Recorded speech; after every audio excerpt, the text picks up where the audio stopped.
Welcome to Anu Monga's tutorials at alpha technology channel.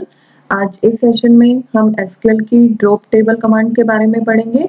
इस command के through हम एक टेबल को उसके कंटेंट के साथ डिलीट कर देते हैं। तो इसके थ्रू टेबल, उसका data, index, trigger, constants, permission, specification, जितनी भी चीज़ें हमारी टेबल के साथ हैं वो सब डिलीट हो जाएंगी और वो डाटा हमेशा के लिए खत्म हो जाता है, उसको वापस हम रिकवर नहीं कर सकते। इसका जो सिंटेक्स होता है ड्रॉप टेबल और फिर टेबल का नेम। फॉर एग्जांपल अगर हमने एम्प्लॉय टेबल को ड्रॉप करना है तो ड्रॉप टेबल एम्प्लॉय।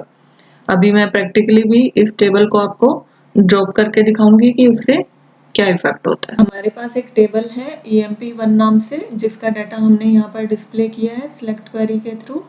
अगर हमें इस टेबल को पूरा के पूरा डिलीट करना है, टेबल को भी और उसके कंटेंट को भी, उसके लिए जो क्वेरी यूज होती है वो है drop table. Drop table, table का नेम emp1। अब हम इसको रन करते हैं। टेबल ड्रॉप हो गई है।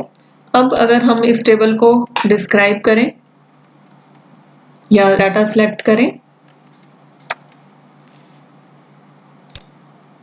तो यहाँ पर हमारा एरर आ रहा है, object to be described could not be found, यानी कि ये वाली टेबल मेमोरी में से डाटा के साथ डिलीट हो चुकी है। तो इस तरह से आप किसी टेबल को उसके डाटा के साथ परमानेंटली मेमोरी में से डिलीट कर सकते हैं। अगर आप किसी टेबल को ड्रॉप कर रहे हैं तो आपको एक बात ध्यान में रखनी है कि अगर वो टेबल किसी और टेबल में एज ए कैंडिडेट की यूज हो रही है, यानी कि कोई टेबल उससे फॉरेन की फॉर्म में यूज कर रही है इस टेबल का डाटा, तो हम उस टेबल को डिलीट नहीं कर सकते, वो टेबल ड्रॉप नहीं हो। आई होप आपको ड्रॉप टेबल से रिलेटेड कंसेप्ट समझ में आया होगा। और अगर आपने अभी तक ये चैनल सब्सक्राइब नहीं किया है तो प्लीज इसको सब्सक्राइब करिए और बेल आइकन को जरूर प्रेस करिए ताकि आपको आने वाली वीडियोस के बारे में पता चलता रहे। Thank you for watching.